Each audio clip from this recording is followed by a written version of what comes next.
Right. இது unit 7 என்று போட்டிருக்குது. Unit number 8. இலத்திரனியல் நிகழ்த்திகை. நாங்கள் ஏற்கனவே விரிதாள்கள் என்ற செக்ஷனை பார்த்தோம். அதை பார்த்து முடிஞ்சாச்சு. அது பிறகு நாங்கள் ஒரு எக்ஸாம் செஞ்சோம். அதில் மார்க்ஸும் உங்களுக்கு கிடைச்சிருக்கும். ஆகவே நாங்கள் இன்றைய புதிய சாப்டர் 8வது சாப்டர் இலத்திரனியல் நிகழ்த்திகை என்றது. இது உங்களுக்கு தெரியும், மைக்ரோசாஃப்ட் பேக்கேஜில், ஆஃபீஸ் பேக்கேஜில் ப்ரெசன்டேஷன், பவர் பாயிண்ட் அந்த பெயர்கள் அதை அழைக்கப்படும். இது நீங்கள் நார்மலாக கண்டிக்கும் உங்களோட பாடசாலையில் எல்லாம் ஏதாவது ஒரு கூட்டம் நடக்கிறதா, அந்த ஏதாவது ஒரு எக்ஸ்ப்ளனேஷன் நடக்கிறதால் ஒரு ப்ரொஜெக்டரில் ஸ்லைட் மாதிரி செஞ்சு இது மாதிரி அவங்க செஞ்சு காண்பிப்பாங்க. ஒவ்வொரு ஸ்லைடாக அதில் அங்கே அதில் ஒரு வாக்கியங்கள் அல்லது ஹெட்டிங்ஸ் எல்லாம் மாறிக்கொண்டு இருக்கும். அந்த வாக்கியங்களை வச்சுக்கொண்டு அந்த ஹெட்டிங்ஸ் எல்லாம் வச்சுக்கொண்டு அந்த நிகழ்ச்சியை செய்தவர் அவர் சொல்லக்கூடிய விஷயத்தை நல்ல முறையில் அந்த ஆடியன்ஸுக்காக கேப்சர் பண்ணக்கூடிய மாதிரி செய்வார். அப்போ இந்த இலத்திர நிகழ்த்திகை என்றால் என்ன, அதை வச்சுக்கொண்டு நாங்கள் எப்படி இந்த பாடத்தை செய்வோம்ன்றதை நாங்கள் பார்ப்போம். ரைட். நான் 2வது ஸ்லைடுக்கு போனால் இந்த பாடத்தில் நான் என்னென்ன விஷயங்களை நாங்கள் கவர் பண்ணுறன்ற விஷயத்தை நாங்கள் பார்ப்போம். முதலாவது நிகழ்த்திகை என்றால் என்னன்றது அது உங்களுக்கு ஏற்கனவே தெரிஞ்சும் கேளும். உங்களோட புக்கில் 264ஆம் பக்கம்னு நினைக்கிறேன். அதுலேருந்து நீங்கள் ஃபஸ்ட்டுக்கு இதை வாசிச்சுட்டு இந்த வீடியோ பார்த்தா மிச்சம் நல்லா இருக்குமென்னு நினைக்கிறேன்.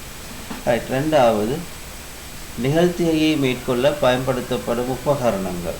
என்னென்ன உபகரணங்கள் நாங்கள் பயன்படுத்துகின்றோம், அதாவது நிகழ்த்திகை ஒன்று நாங்கள் முதல்ல கம்ப்யூட்டரில் பவர் பாயிண்ட் சரி, இல்லாட்டி லிப்ரி ஆஃபீஸில் என்றால் அது இம்ப்ரெஸ் என்று சொல்லுவாங்க.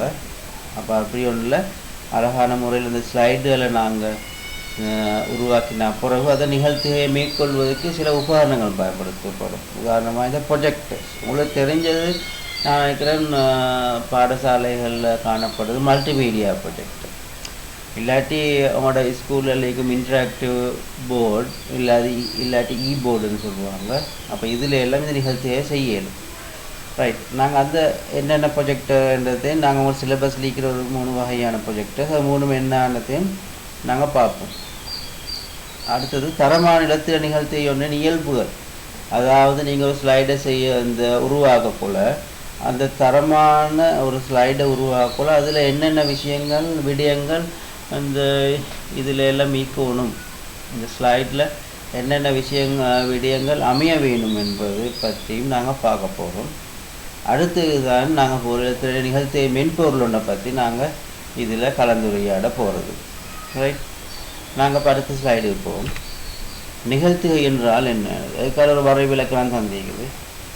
அது நாங்கள் சொன்னால் நீங்கள் மனப்பாடம் செஞ்சு வைக்கிறதும் ஓகே, இல்லாட்டி உங்களுக்கு சில குறிப்புகளை வச்சுக்கொண்டு இது நிகழ்த்திகை என்றால் என்னன்றதுக்கான ஒரு வரைவிலக்கணத்தை உங்களாலே அமைச்சு கொள்ளையிலும். இதில் சொல்லிக்குது, குறிப்பிட்ட ஒரு நபர் அல்லது பலர் தமது எண்ணங்கள், கருத்துக்கள் மற்றும் அறிவினை ஒரு பெரும் கூட்டத்தாருடன் பரிமாற்றிக்கொள்வதற்காக மேற்கொள்ளப்படும் முயற்சி. அப்போ இது ஒரு கூட்டத்தாரோட அவங்களுக்கு இந்த ஒரு ஆடியன்ஸுக்கு ஒரு தனிப்பட்ட நபர் அல்லது ஒரு குரூப் ஏதாவது ஒரு விடயத்தை எட்டு வைக்கிறதாக இருந்தால் அதுதான் இந்த நிகழ்த்திகை என்று சொல்கிறது.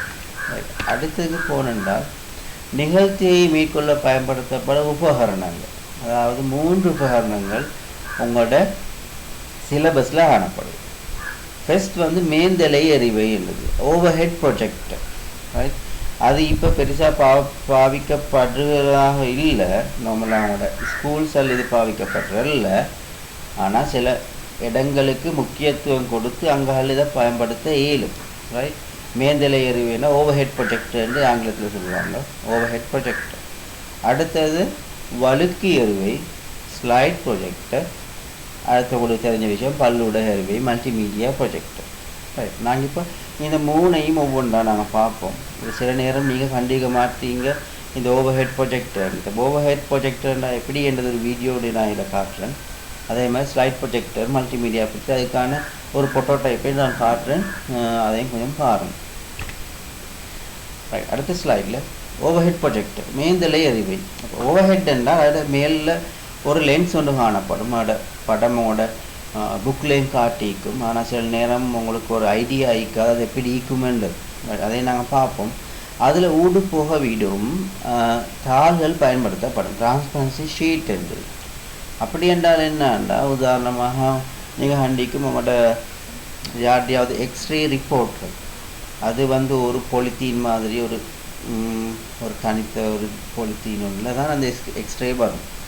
அது மாதிரி ஒரு ஊடுபுக விடும் டிரான்ஸ்பரன்சி ஷீட் ஒன்று தான் இதில் பயன்படுத்தப்படும். அதாவது ஒரு கனத்த ஒரு அதுக்கு சொல்கிறது ஒரு பொலித்தீன் வைங்களேன், அது மாதிரி ஒரு கனத்த ஒன்று நீங்கள் நார்மலாக நீங்கள் லெமினேட்டிங் தாள் கண்டிக்கும் அது மாதிரி ஒரு ஒன்று தான் இதுலேயும் பயன்படுத்தப்படுது. இதில் ஏதாவது அந்த ஸ்லைடில், அது ஸ்லைட் என்றால் ஒரு A4 தாள் சரி, A5க்கு சரி ஒரு சைஸ் ஒன்றுக்கு அவங்க வெட்டிப்பாங்க. அப்போ அதில் ஒரு பேனையில் சரி ஏதாவது ஒன்று எழுதுவேன். அப்போ எழுதிட்டு இந்த ப்ரொஜெக்டரில் வச்சுருந்தா அது வந்து ரிஃப்ளெக்ட் ஆகும். ஒரு திரை ஒன்றுக்கு பெருசாக காண்பிக்கப்படும். ரைட். இதில் ஒரு பிரதிகூலம் என்னன்னா, அசைவூட்டம் அல்லது ஒளியினை ஏற்படுத்த முடியாது. அதாவது அசைவூட்டங்கள் அனிமேஷனில் இதில் காட்டலாம். அடுத்து ஏதாவது ஒளி, அதாவது சத்தங்கள், சவுண்டுகள் ஒன்றும் இதில் இந்த ப்ரொஜெக்டரால் ஆடியன்ஸுக்கு காட்ட இயலாது. அடுத்து இதில் என்னென்ன அனுகூலம், இலகுவாக பயன்படுத்த முடியும். இதை இலகுவாக எங்களுக்கு பயன்படுத்த இயலும். மிச்சம் கஷ்டம் இல்லை, டெக்னிக்கல் கூடையும் இல்லை. அதாவது வேண்டிய ஒருத்தருக்கு இதை பயன்படுத்துகிறோம். உதாரணமாக லைட் ஆன் பண்ணி அதை ஸ்விட்ச் ஆன் பண்ணிவிட்டு இந்த தேவையான டிரான்ஸ்பரன்சி ஷீட்டுகளில் தேவையானதை எழுதி அதில் வச்சிருந்தால் அது ப்ரொஜெக்டரில் திரையில் காட்டும் இந்த ப்ரொஜெக்டர். ரைட். இந்த ப்ரொஜெக்டர் எப்படி இருக்கிறது நாங்கள் இப்போ பார்ப்போம். ரைட். இதுதான் அந்த ப்ரொஜெக்டருக்கான ஒரு உதாரணம் நான் காட்டிக்க ப்ரோட்டோடைப். அதில் பாருங்கள் ஒரு பாக்ஸ் உண்டு. பாக்ஸுக்கு மேலே அது டிரான்ஸ்பேரன்சி ஷீட் ஒன்று வர தூக்கி காட்டுறாரு. அந்த ஷீட்டில் பாருங்கள் ஒரு பிரிண்ட் பண்ணிக்குது. சும்மா பேனையிலும் எழுதியிலும் ஒரு பிரிண்ட் பண்ணிக்குது. ரைட். அந்த பிரிண்டரை அதை கொண்டு வந்து ப்ரொஜெக்டருக்கு மேலே வைக்கணும். அது பாருங்கள் அவர் இப்போ காட்டுறது பிடிச்சி காட்டினது என்னன்னா, அதுதான் ஓவர் ஹெட் என்று சொல்கிறது.